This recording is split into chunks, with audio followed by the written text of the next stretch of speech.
L'équilibre entre pensée et intuition. Quand le cœur et l'esprit marchent ensemble, 1. Lecture biblique, Proverbes 3, 5 à 6. Confie-toi en l'Éternel de tout ton cœur et ne t'appuie pas sur ta sagesse. Reconnais-le dans toutes tes voies et il aplanira tes sentiers. Ésaïe 55, 8, 9. Car mes pensées ne sont pas vos pensées et vos voies ne sont pas mes voies, dit l'Éternel.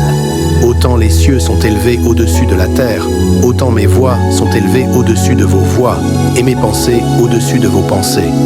Ces passages montrent que Dieu nous a donné à la fois une intelligence pour réfléchir et un cœur pour discerner, mais que le secret, c'est de marcher en harmonie avec lui. 2. Observation spirituelle. Il y a deux extrêmes. Les intellectuels purs, ils ne font rien sans analyse, calcul et garantie. Résultat, parfois ils étouffent la foi par excès de logique.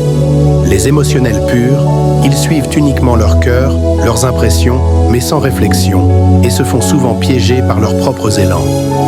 Dieu nous appelle à un équilibre.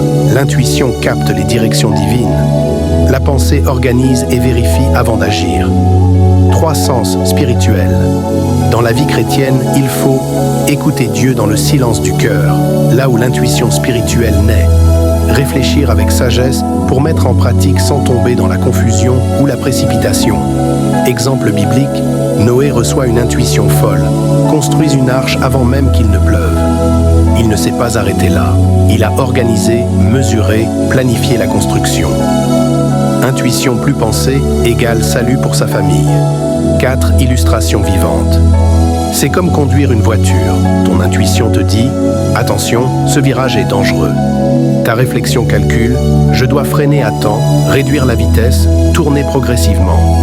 Si tu n'écoutes que l'intuition sans réfléchir, tu fonces dans le mur. Si tu réfléchis trop sans écouter l'avertissement intérieur, c'est trop tard.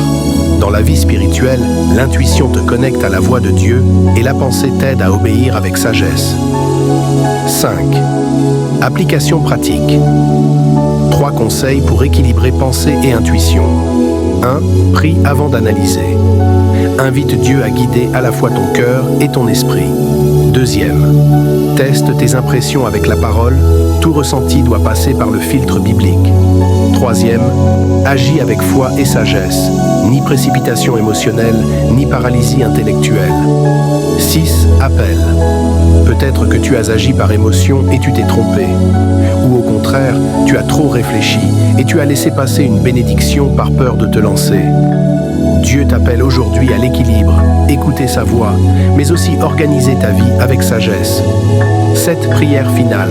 Seigneur, apprends-moi à écouter ta voix avec mon cœur et à agir avec sagesse dans mon esprit. Aide-moi à ne pas être esclave de mes émotions, ni prisonnier de mes raisonnements. Conduis ma vie dans l'équilibre divin où intuition et pensée marchent ensemble sous ton autorité. Au nom de Jésus-Christ. Amen. Phrase clé à retenir, l'intuition entend Dieu, la pensée organise sa volonté et l'équilibre ouvre la porte à sa bénédiction.